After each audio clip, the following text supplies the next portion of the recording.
ብዙ ጊዜ እኔ እንደዚህ ተጠቅሜ የነበረ ፖስት ፒል እኮ ተጠቅሜ ያለሁ እንዴት ሊፈጠር እንደቻለ አላቅም ምናምን ተጨናንቅ ያለው እያላችሁ ስትጠይቁኝ መልሱ ይሄ ነው ማለት ነው። በተጨማሪ ደግሞ ከፍተኛ የሆነ የራስ ምታት፣ ከእምብርት በታች ሆድ ቁርጠት፣ እንደዚሁም ወደታች መጫንና አልፎ አልፎ ደግሞ ደም መፍሰስ የምታዩ ከሆነ ምናልባት ይሄ ከማህፀን ውጭ እርግዝናም ሊሆን ስለሚችል ቶሎ መታየት ይኖርባችኋል። ሰላም እንዴት ናችሁ? ፍቅረ ማርያም ነኝ ከዶግ ሚዲያ የስነ ተዋልዶ ጤና ባለሙያ። ፖስት ፒል ወስጄ ፔሪየድ የቀረ የወር አበባ እያየው አይደለም፣ ለረጅም ጊዜ ቆይቷል፣ ምክንያቱ ምን ይሆን እያላችሁ ለምትጨናነቁ ይህ ቪዲዮ ለእናንተ ነው። አሁን እንደሚታወቀው በጣም በርካታ ሰዎች ፖስት ፒልን እንደ ኖርማል የእርግዝና መከላከያ እየተጠቀሙበት እንዳለ ይታወቃል። ያንን ተከትሎ ደግሞ ብዙ ጊዜ ፔሪየዳቸው በጠበቁበት ሰዓት አይመጣም። ምክንያቱ ምን ይሆን? እነዚህን ነገሮች እስከ መጨረሻው ድረስ ላብራራላችሁ ሞክራለሁ። በጣም ብዙዎቻችሁ በቲክቶክም በቴሌግራምም በዋትሳፕም እየጠየቃችሁኝ ነው። ይህንን ቪዲዮ ታዲያ ሳታቋርጡ መመልከት ይኖርባችኋል። ይህ ቻናል በስነ ተዋልዶ ጤና ዙሪያ ከእርግዝናና ከእርግዝና መከላከያዎች ጋር ከውርጃ ጋር በወሊድና ከወሊድ በኋላ ስለሚኖሯችሁ አጠቃላይ ጥያቄዎች የሚመልሱላችሁን ቪዲዮዎች ያው እየቆየሁም ቢሆን የምሰራበት ቻናሌ ስለሆነ በምሰራ ሰዓት የምታገኟቸው ቪዲዮዎች እናንተን የሚጠቅሙ ስለሆኑ በተለይ እናቶች ማለት ነው ይህን ቻናል ሰብስክራይብ ማድረጋችሁን እርግጠኛ ሁኑ። እንደዚሁም ደግሞ ይህ ቪዲዮ ለብዙዎች ሊጠቅም ስለሚችል ላይክ አድርጋችሁ ጀምሩ። ፖስት ፒል ከተጠቀማችሁ በኋላ ፔሪየዳችሁ ለቀናት፣ ለሳምንታት እንደዚሁም ከዚያ በላይ ለወራት ጭምር ሊዘገይ ይችላል። ይህ ፖስት ፒል ወይም ደግሞ እኔ ፖስት ፒል እያልኩ ነው የምጠቀመው። ብዙዎቻችሁ የ72 ሰዓት እያላችሁ ልትጠቀሙ ትችላላችሁ። ኢመርጀንሲ ፒል ይባላል፣ ሞርኒንግ አፍተር ፒል ይባላል። ለማንኛውም አንፕሮቴክትድ ሴክስ ወይም ደግሞ ጥንቃቄ የጎደለው ግንኙነት ከተደረገ በኋላ እርግዝና እንዳይፈጠር ሲባል እንድትጠቀሙት እየተሰራ የእርግዝና መከላከያ ነው። እንደ ማንኛውም የእርግዝና መከላከያ ሁል ጊዜ እንድትጠቀሙት ወይም ደግሞ ወደፊት ለምታደርጉት ግንኙነት አስባችሁበት እንድትጠቀሙበት እየተሰራ የእርግዝና መከላከያ አይደለም። ይህ ሁሌ የምንናገረው ነገር ነው። ወደ ጤና ተቋም እንኳ ሄዳችሁ ማንኛውንም የእርግዝና መከላከያ ሲያስመርጧችሁ እዚያ ሜኑ ውስጥ የለም ይሄ የእርግዝና መከላከያ። ምክንያቱም የሌለበት ምክንያት ምንድን ነው? እንደ ኖርማል የእርግዝና መከላከያ እንድትጠቀሙት ስለማይፈቀድ ነው ማለት ነው። ግን ለምንድን ነው የመጣው ካላችሁ ታዲያ አማራጭ ከጠፋ፣ ለምሳሌ አንድ ሴት ከተደፈረች በኋላ ምንም አማራጭ የላትም። ስለዚህ ያንን ነገር ብትጠቀም ሌላው ነገር እንዳለ ሆኖ በግንኙነት ምክንያት የሚተላለፉ አንዳንድ በሽታዎች እንዳሉ ሆነው ቢያንስ እርግዝናውን እንኳን መከላከል የሚቻለው ይህንን በመጠቀም ነው ተብሎ ስለሚታሰብ አማራጭ ስታጡ እንድትጠቀሙበት የተፈጠረ የእርግዝና መከላከያ ነው ማለት ነው። ለማንኛውም ይህን ከተጠቀማችሁ በኋላ በሳምንታት በወራት እንደዚሁም ከዚያ በላይ ፔሪየድ የሚዘገይበትና የሚያስጨንቃችሁ ከምን የተነሳ ነው? ከነዚህ ውስጥ ለምሳሌ እርግዝናን የሚከላከልበት መንገድ ራሱ ይህ ፔሪየድ እንዲዘገይ የሚሆንበት ምክንያት ነው። እሱም ምንድን ነው? በውስጡ ያለው ሆርሞን በጣም ከፍተኛ ስለሆነ በውስጣችሁ ከገባ በኋላ ለቀናት ቀስ እያለ ሳይሆን ወደ ሰውነታችሁ እየተቆጠበ እየተለቀቀ እርግዝናን የሚከላከለው በአንድ ጊዜ እርግዝናን እንዲከላከል ተደርጎ ነው የተሰራው። በውስጡ የያዘው ሆርሞን በጣም ብዙ ነው። ይህ ከመሆኑ የተነሳ ታዲያ በምን መልኩ ነው እርግዝናን የሚከላከለው ካላችሁ ውጻት እንዳይኖር ወይም ደግሞ እንቁላል ከእንቁላል ማምረቻ ወይም እንቁልጢ ተብሎ ከሚጠራው በአማርኛው ማለት ነው ወይም ደግሞ ኦቫሪ ከሚባለው ውስጥ ኦቭሌሽን እንዳይኖር ወይም ውጻት እንዳይኖር በመከላከል ነው እርግዝናን የሚከላከለው ማለት ነው። ለምሳሌ እስኪ አንድ ጥያቄ ልጠይቃችሁ። ይህንን የእርግዝና መከላከያ ከተጠቀማችሁ በኋላ ብዙዎቻችሁ አንፕሮቴክትድ ሴክስ ነበረኝ ወይም ደግሞ ጥንቃቄ የጎደለው ግንኙነት ነበረኝ፣ ከዚያም በኋላ ይህንን ፖስት ፒል ተጠቅሜ ነበረ፣ እንደውም ቶሎ ነበረ የተጠቀምኩት፣ ነገር ግን ፔሪየድ ሲዘገይብኝ እርግዝና ቼክ አድርጌ እርግዝና ቼክ ሳደርግ አለ ወይም ደግሞ ፖዚቲቭ ነው ተባለ እያላችሁ ትጠይቁኛላችሁ። ይህ ከምን የሚመጣ ይመስላችኋል? ወይም ደግሞ እርግዝና እንዴት የሚፈጠር ይመስላችኋል? ይህ ዋናው ፖይንት ነው እዚህ ጋር አሁን የምነግራችሁ ማለት ነው። ፖስት ፒል ተጠቅማችሁ እርግዝና የሚፈጠርበት ትልቁ ምክንያት ምንድን ነው? እሱ እርግዝናን የሚከላከልበት ምንድን ነው አልኳችሁ? ውጻት እንዳይኖር በማድረግ ነው። ወይም ደግሞ እንቁላሏ ከእንቁላል ማምረቻው ወይም ደግሞ አኩርታ ከምትወጣበት ኦቫሪ ከሚባለው ውስጥ እንዳትወጣ ነው። ግን አንዳንድ ጊዜ ምን ይፈጠራል? እሷ እንቁላሏ ከወጣች በኋላ ግንኙነቱ ሊደረግ ይችላል። ስለዚህ ይህ ፖስት ፒል የሚባለው መድኃኒት የወጣችዋን እንቁላል እርግዝና እንዳትፈጥር ማድረግ አይችልም። በዚህ ምክንያት አብዛኞቻችሁ ፌል ያደርግባችኋል ማለት ነው። እና ጥያቄያችሁ ብዙ ጊዜ እኔ እንደዚህ ተጠቅሜ የነበረ ፖስት ፒል እኮ ተጠቅሜ ያለሁ እንዴት ሊፈጠር እንደቻለ አላቅም ምናምን ተጨናንቅ ያለው እያላችሁ ስትጠይቁኝ መልሱ ይሄ ነው ማለት ነው። በአብዛኛው ይህ የእርግዝና መከላከያ እርግዝናን ፕሪቨንት የሚያደርግበት ትልቁ ሜተዱ ውጻት እንዳይኖር ማድረግ ነው።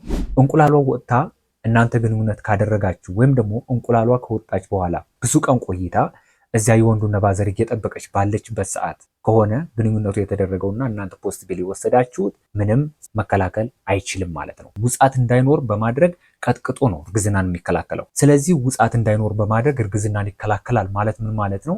ውጻቱን ያዘገየዋል ወይም ደግሞ ኦቭሌሽኑን ወደ ሌላ ጊዜ ሽፍት ያደርገዋል ማለት ነው። ኦቭሌሽን ወይም ደግሞ ውጻቱ ወደፊት ሽፍት ሆነ ወይም ቀኑ እንዲዘገይ ሆነ ማለት ፔሪድ አይኖርም። ምክንያቱም አብዛኛው ጊዜ ጤናማ የሆነ የወር አበባ የሚመጣው ከኦቭሌሽን ወይም ደግሞ ከእንቁላል ጋር ነው። ውጻት ወይም ደግሞ የእንቁላል መውጣት የለም ማለት ፔሪድ የለም ማለት ነው። ስለዚህ በዚህ መድኃኒት ምክንያት ውጻት ዘገየ ማለት ውጻት የለም፣ ውጻት የለም ማለት ደግሞ የወር አበባ የለም ማለት ነው። ሁለተኛው ደግሞ ፔሪዳችሁ እንዲዛባ የሚያደርግበት መንገድ ምንድነው? ሆርሞንን እንዲለዋወጥ ማድረግ ወይም ደግሞ የሆርሞንን ባላንስ ማሳት ነው። ይህም በምን ምክንያት ነው? ብዙዎቹ እነዚህ ፖስት ፒሎች ውስጥ ሌቮኖጀስትሮል የሚባል ፕሮጀስትሮን ሆርሞን አለ። ይህ ሆርሞን ደግሞ መጠኑ ከፍተኛ በመሆኑ ምክንያት ውስጣችሁ ያለውን ኖርማል ናቹራል የሆነውን ሆርሞን ስለሚያዛባው ያ ሆርሞን እስከሚስተካከልና ባላንሱን እስከሚይዝ ድረስ ይዛባል። ስለዚህ በዚያ ምክንያት ደግሞ የአእምሮን ስራ ትንሽ ሊያዛባው ስለሚችል ፔሪዳችሁ በዚያ ምክንያት ይዛባል ማለት ነው፣ ወይም ደግሞ ይዘገያል። ይዛባል ሲባል ለረጅም ጊዜ ሳይሆን ለቀናት ሊዛባ ይችላል፣ ለሳምንታት ሊዛባ ይችላል፣ ለወራት ሊዛባ ይችላል። ግን እስከ መቼ ድረስ ፔሪዳችን በትክክል የማይመጣ ከሆነ ነው ወደ ባለሙያ ሄደን በአካል ማማከር ያለብን የሚለውንም ደግሞ በዚሁ ቪዲዮ ላይ የምናነሳ ይሆናል። ሶስተኛው ደግሞ ፔሪዳችሁን እንዲዛባ የሚያደርግበት ሜተድ ምንድን ነው? አንዳንድ ጊዜ ፔሪድ ተዛባ ስንል እንግዲህ እስከነጭራሹ መቅረት ብቻም ላይሆን ይችላል። በመካከል ትንሽዬ ስፖቲንግ ነገር ጠብ እያለ አንዳንድ ጊዜ ደግሞ ወደዚያው የሚጠፋ እየመጣ እየጠፋ የሚያስቸግራችሁ አይነትም ስሜት ሊኖረው ይችላል። በዚህ በፖስት ፒል ምክንያት ማለት ነው። እሱም ከምን ጋር የተያያዘ ነው? ብዙውን ጊዜ ማህፀን ግድግዳ ላይ ኢንዶሜትሪየም የምንለው የውስጠኛው የማህፀን ክፍል ላይ ለውጥ ያመጣል። ያም ማለት የውስጠኛው የማህፀን ግድግዳ በከፍተኛ ሁኔታ እንዲሳሳ በማድረግ እንዲዛባ ያደርግባችኋል ማለት ነው። ሌላው አራተኛው ፔሪዳችሁ እንዲዛባ የሚያደርግበት ስነ ልቦናዊ ተጽዕኖ በመፍጠር ነው። ይህ እንዴት ነው የሚሆነው? ብዙዎቻችሁ እንግዲህ ይህንን ፖስት ፒል የምትጠቀሙት ምናልባት ከመደፈር ወይም ደግሞ ካልተፈለገ ግንኙነት በኋላም ሊሆን ይችላል። ይህ ነገር ምናልባት ያንን ፖስት ፒል ተጠቅማችሁ እርግዝና ይፈጠራል አይፈጠርም፣ ቢፈጠርስ የሚል ድረስ ውስጥ በምትገቡበት ሰዓት ሃይፖታላማስ የሚባለው የአእምሮአችን ክፍል ወደ ጭንቀት ውስጥ ይገባል። ይሄኛው የአእምሮ ክፍል ዲስትረስ ውስጥ ገባ ማለት በዚያው ልክ ደግሞ ሆርሞኖችም የመዛባት እድላቸው እየጨመረ ይሄዳል ማለት ነው። ፔሪዳችሁን ማዛባቱ እንደ ኖርማል ይሆናል። ይህንን መዛባት ደግሞ በተቻለ መጠን በራሳችሁ መንገድ ለመቀነስና ቶሎ ፔሪዳችሁ እንዲስተካከል ለማድረግ ትልቁ ሜተድ ምንድን ነው? ከጭንቀት ውስጥ ራሳችሁን ለማውጣት መሞከር። አንደኛ ይህንን ፖስት ፒል የምትጠቀሙበት ጊዜ ራሱን የቻለ ከፔሪዳችሁ አመጣጥ ጋራ መቼ ብጠቀም ኤፌክቲቭ ሊሆንልኝ ይችላል የሚለውንም ነገር እሱም ማሰብ ይኖርባቸዋል። እዚህ ጋር አንድ ፖይንት ልንገራችሁ። ምንጊዜም ቢሆን ፖስት ፒልን መጠቀም ያለባችሁ ቀደም ብላችሁ ከሆነ ነው። ለምሳሌ አንድ ሴት በየ28 ቀኑ ፔሪድ የምታይ ከሆነ ውጻት ሳይፈጠር በፊት ለምሳሌ 10ኛው ቀን 11ኛው ቀን አካባቢ ላይ መጀመሪያው አካባቢ ላይ ፖስት ፒልን መጠቀም ትችላለች። ነገር ግን 14ኛው ቀን 15ኛው 16ኛው ቀን አካባቢ ላይ ለሚደረጉ ግንኙነቶች ብዙውን ጊዜ ፖስት ፒል እንዳስተማማኝ መድኃኒት ነው ብላችሁ ባትጠቀሙት ይመረጣል። ለምን? አሁን በነገርኳችሁ መሰረት ውጻት ከተካሄደ በኋላ ይህ ፖስት ፒል እርግዝናን መከላከል ስለማይችል ማለት ነው። አንዱ ይሄ ነው። ሌላው ነገር ደግሞ አንድ ጊዜ ከተፈጠረ በኋላ እና ይህንን ፖስት ፒል ከተጠቀማችሁ በኋላ እርግዝና ይፈጠራል አይፈጠርም የሚል ጭንቀት ውስጥ ከመግባት ይልቅ ቢፈጠርም ሌላ አክሽን ለመውሰድ ራሱን የቻለ ሌላ ሜተድ ማመቻቸት ይኖርባችኋል። ማድረግ ያለባችሁ ራሳችሁን ፍሪ ለማድረግ በቂ እንቅልፍ ለማግኘት መጣር አለባችሁ ማለት ነው። ሌላው ነገር ግን ሁለት ነገሮችን እዚህ ጋር እነግራችኋለሁ። አሁን የመጀመሪያው ነገር ምንድን ነው?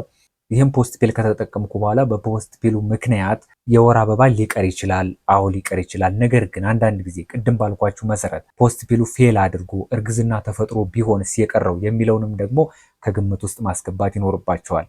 ይህንን ታዲያ ማድረግ ያለብኝ እንዴት ነው? ወይም ደግሞ እርግዝናን ቼክ ማድረግ ያለብኝ መቼ ነው የሚለውን አሁን ልንገራችሁ። መጀመሪያ ግን ላይክ አድርጋችኋል፣ ሰብስክራይብ አድርጋችኋል።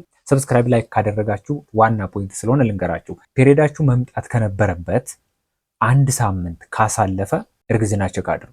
እርግዝና ቼክ በምታደርጉበት ሰዓት እርግዝና ከሌለ በፖስት ፒሉ ምክንያት ነው ማለት ነው ፔሪዳችሁ የቀረው። በመካከል ፖስት ፒሉን እንደወሰድኩኝ የሚቀጥለው ፔሪድ ከምጠብቅበት ቀን 2-3 ፔሪድ አየሁ ያላችሁ ደግሞ የምትጠይቁኝ ሰዎች አላችሁ። እሱ ትክክል ነው። ያ ማለት ኢንተርሚኒስትራል ብሊዲንግ ይባላል። በፖስት ፒሉ ምክንያት እየተዛባ መሆኑን እንድትረዱ ነው ማለት ነው። ይህም ደግሞ አንዱ የሚያሳየው ምንድነው? እርግዝና አለመፈጠሩን፣ ነገር ግን ፔሪዳችሁን እያዛባው እንደሆነ ያሳያል ማለት ነው። ለማንኛውም ምናልባት ሌሎች ተጨማሪ ምርመራዎችን ለማድረግ አንድ ሴት እስከ 3 ወር ድረስ ፔሪድ የማይመጣባት ከሆነ ኖርማል የሆነ ምርመራ ማድረግ አለባት።